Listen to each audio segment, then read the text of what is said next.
నమ్మకం అనే ఏకైక పునాదితోనే అంతర్జాతీయ ఆమోదంతో పాటు న్యాయ వ్యవస్థలో మధ్యవర్తిత్వం అంతర్భాగం కాగలదని సుప్రీంకోర్టు న్యాయమూర్తి జస్టిస్ సూర్యకాంత్ అన్నారు.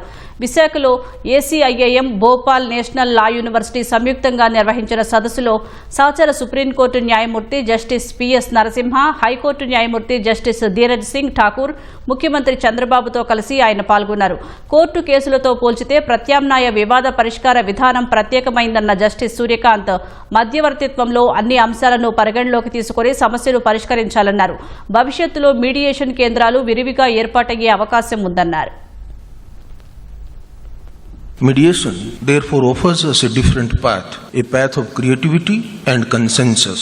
It is flexible, faster, and allows customized solutions that courts, bound by strict procedures, may not always provide. For mediation to gain universal acceptance and become an integral part of our justice delivery system, the foundation must rest on a single non-negotiable element.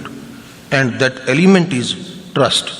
Justice is not a fortress to be defended. It is a bridge to be built. The foundation must be anchored in constitutional values, supported by laws and institutions, strengthened by technology and sustained by trust. Mediation is one such bridge that connects the letter of the law with the spirit of justice.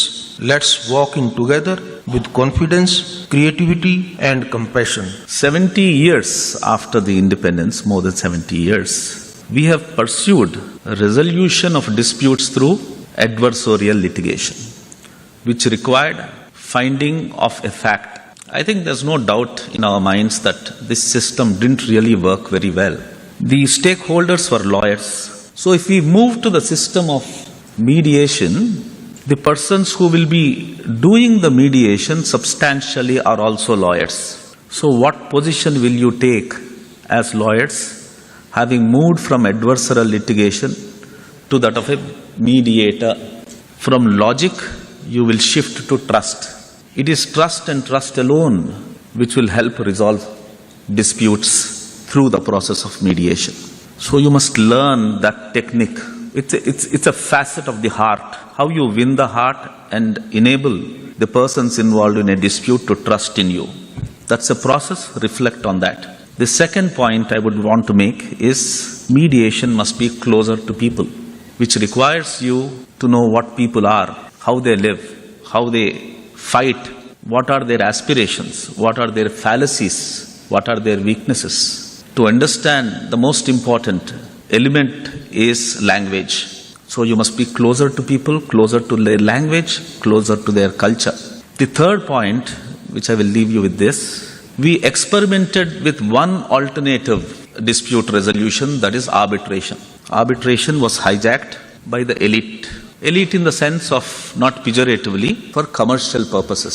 It was intended to be a very simple process where an arbitrator will come and resolve the disputes. Instead, it has been a technique for commercial transactions, and so far as small issues like a fight between two neighbors about a wall in a village, two brothers fighting for partition, they have to suffer civil court litigation, and arbitration is not available. My fear is that same thing might happen even to mediations. Mediation must be kept simple. As easily as possible, the disputes should be resolved. And what are the methods by which these three things that I have indicated can be achieved? The reasons for that there was a report submitted by the Committee of Judges of the Honorable Supreme Court that prescribed a particular ratio, and that was approximately one judge to every 600 or 800 cases. We did an assessment study in our courts here in Andhra Pradesh, and as against 650 judges that we have approximately today in Andhra Pradesh, we found that we require another 850 judges. Now, if this could translate in terms of monetary implication, it would run into 1,000 and more than thousands of crores. Therefore, the need to look at alternatives. And one of the alternatives, as is suggested by the basic framework, was in Section 89 of the Civil Procedure Code, followed by now the Mediation Act of 2023, which has not fully been implemented. You have to guide alternative methods. Even to establish courts, that is one way, but how to create a mechanism with alternative disputes redressal mechanism. Even technology, how to use it, how to go about innovative way, all these things, I am confident they will work it out. As Vice Chancellor rightly mentioned, I am very happy if we can make Visakhapatnam one of the biggest center better than Singapore, ADR center. Government of Andhra Pradesh is willing to contribute that ecosystem. I will be very happy for that.